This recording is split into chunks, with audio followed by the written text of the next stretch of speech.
The Battle of the Afsluitdijk was an unsuccessful attempt by the German army to seize the Afsluitdijk in May 1940, during World War II. If the Germans had taken the dike, they could have taken North Holland from its north. The Dutch troops were led by Captain Christian Boers and the Germans by General Kurt Felt. Fortifications and preparations. Germany invaded the Netherlands on 10 May 1940 as part of Plan for Gelb. They rapidly crossed two thin defense lines, the O-line and the Q-line, which the Dutch had built to defend their three northern provinces. The German 1. Cavalry Division, later reformed to the 24. Panzer Division, had taken the last Dutch defences in front of the Afsluitdijk on 12 May and was prepared for an assault to take the two lines of pillboxes or casemates of Fort Cornwerditsand. The eastern line was for defence eastward, while the western line was just behind the first for threats from the rear. Altogether, 17 casemates had been built.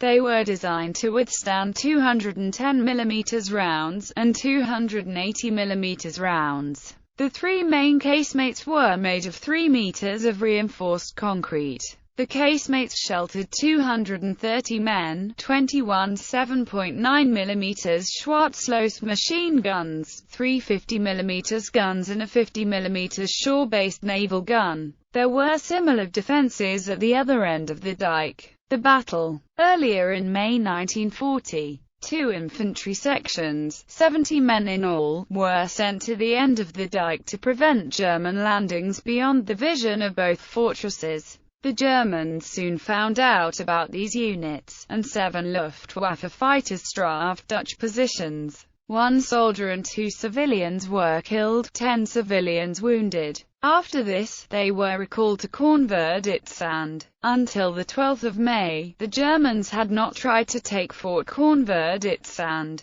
However, that evening 3 soldiers were sent to see if the fort had been abandoned. They were pinned down by machine gun fire. 2 were killed, while the 3rd escaped. The Germans decided to take the fortress. They planned to launch Luftwaffe strikes, then an extended artillery bombardment by howitzers, after which they would send 500 soldiers. The next day, pilots who had previously flown unchallenged were under fire. The Germans sent 62 planes to bomb the fort. The planes dropped 5 waves of bombs. 4 planes were shot down and crashed into the sea. The bombardment was followed by an hour of heavy bombardment from the howitzers, but it had little effect on the heavily protected Dutch. As soon as the bombing stopped, the Germans advanced down the narrow dike. Boers waited until they were within 800 meters, then ordered machine gun fire, making it difficult for the Germans to withdraw. Most soldiers tried to hide, while a few managed to advance.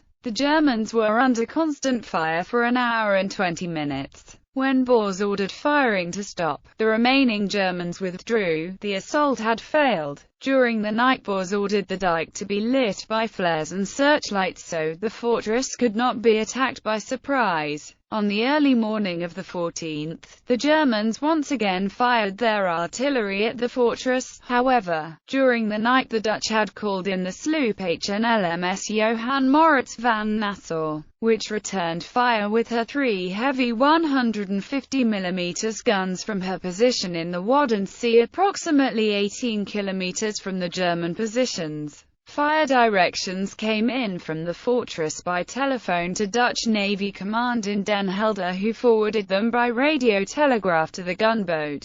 This barrage silenced the German guns in less than an hour and dumbfounded the German commander, General Kurt Felt, who was unaware of the presence of any Dutch artillery in the area, let alone this heavy caliber. Casualties. Local civilians said hundreds of Germans were killed, and the dike was filled with bodies. The German report says 2 were killed on the 12th and 3 on the 13th. The German wounded were officially around 25. The Dutch suffered 1 kill during the first attack by the Luftwaffe and 2 wounded during the bombing when 2 soldiers manning anti-aircraft guns were hit. Civilian casualties numbered at 2 killed, 10 wounded, all from the first Luftwaffe attack. Aftermath. The fortress remained in Dutch hands until the surrender of Dutch forces on 15 May. Boers told the men that they had fought like lions, but that in other parts of the country, their armies had been defeated. Boers himself led the surrender.